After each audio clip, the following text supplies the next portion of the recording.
গরুর তিল্লি খাবো। তাড়াহুড়ার মধ্যে কুরবানি ঈদের সময় গরুর তিল্লি খাওয়া যায় না, সেজন্য ফ্রেশ বাজার থেকে কিনে এনেছি তিল্লি। এখন ধুয়ে নিয়েছি আর চুলায় পানি দিয়ে পাতিল বসিয়ে দিয়েছি সিদ্ধ দেওয়ার জন্য। সিদ্ধ ছাড়া আসলে তিল্লি খাওয়া যায় না।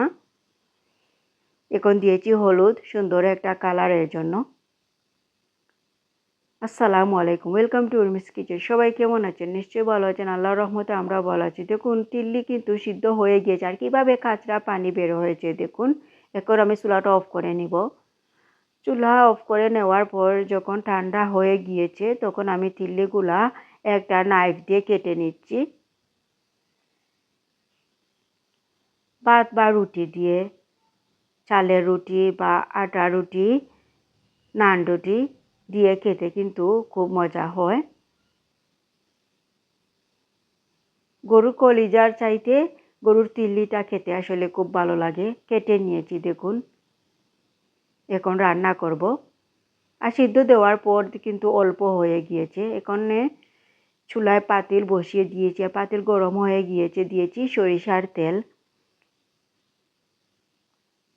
দিয়েছি পেঁয়াজ কুচি, পেঁয়াজ একটু বেশি করে দিয়েছি। দিয়েছি আদা রসুনের পেস্ট, দিচ্ছি স্বাদ মতো লবণ। এখন নেড়ে চেড়ে কিছুক্ষণ পেঁয়াজটাকে লালচে কালার করে ভেজে নিচ্ছি।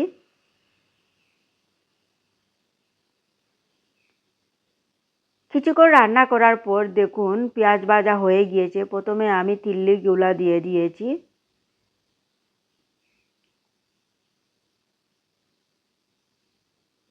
এখন নেড়ে চেড়ে দিচ্ছি তিল্লি দিয়ে।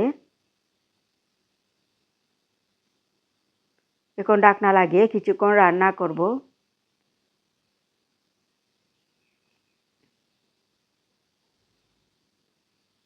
এখন নেড়ে চেড়ে দিচ্ছি কিছুক্ষণ রান্না করার পর। এখন দিয়ে দিচ্ছি দারচিনি, এলাচ, তেজপাতা দিয়ে নেড়ে চেড়ে দিচ্ছি।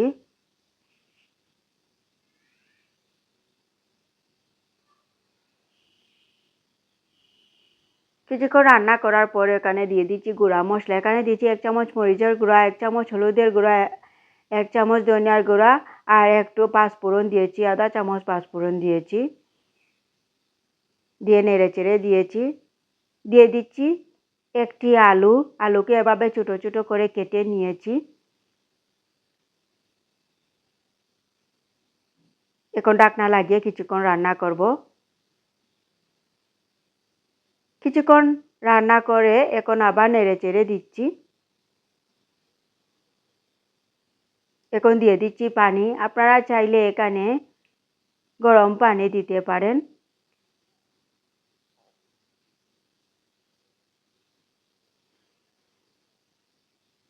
পানি দিয়ে নেড়ে চেড়ে দিচ্ছি।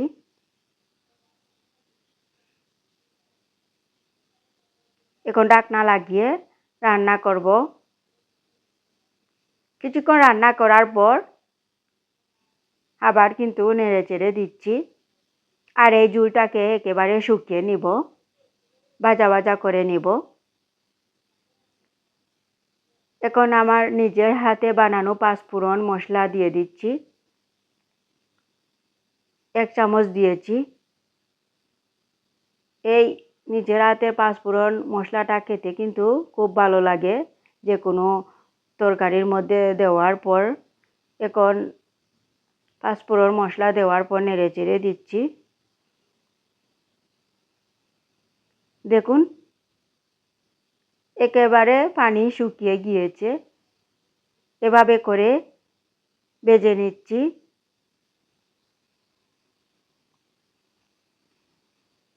আর আলু কিন্তু খুব সুন্দরভাবে সিদ্ধ হয়েছে।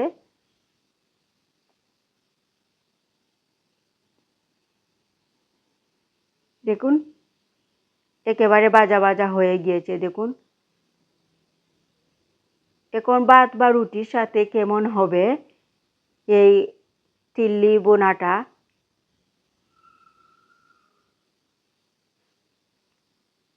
খুব লোভনীয় হয়েছে। এখন আমি চুলাটা অফ করে নিয়েছি। আমার তিল্লি বোনা হয়ে গিয়েছে। দেখুন কতটা মজাদার হয়েছে আর কতটা লোভনীয় হয়েছে।